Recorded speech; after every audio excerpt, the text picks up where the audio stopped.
মানিকগঞ্জের দৌলতপুরে টিউবওয়েলের পানিতে চেতনানাশক মিশিয়ে দুর্ধর্ষ চুরির ঘটনা আশঙ্কাজনক হারে বেড়েছে। গত 3 দিনে অন্তত 10টি বাড়িতে চুরির ঘটনা ঘটেছে।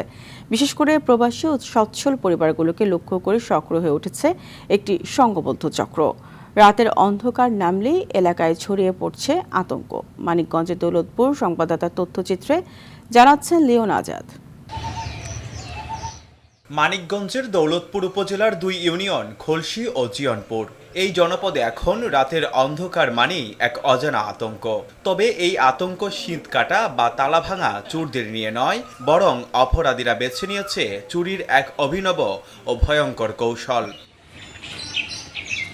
অভিযোগ উঠেছে দিনের বেলায় ছদ্মবেশে বাড়ির টিউবওয়েলে মিশিয়ে দেওয়া হচ্ছে কড়া মাত্রার ঘুমের ঔষধ। সেই পানি ব্যবহারের পর পরিবারের সবাই যখন গভীর ঘুমে আচ্ছন্ন হয়ে পড়ছে, তখনই সর্বস্ব লুটে নিচ্ছে চোর চক্র।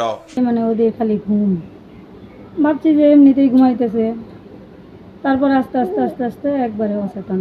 একটা ঘরের তালা ভেঙে পুরা আসবাবপত্র তছনছ করে স্বর্ণালঙ্কার, টাকা পয়সা, কাপড় চোপড় যা ছিল সব নিয়ে গেছে। 5টা বাজে যাওয়ার পরে আপনার সকালে ফোন দিছে এই ঘটনা।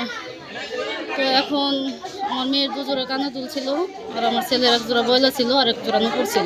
তবে পুলিশের নজরদারি বাড়ানো হয়েছে এবং দ্রুতই জড়িতদের আইনের আওতায় আনা হবে বলে জানান এ পুলিশ কর্মকর্তা।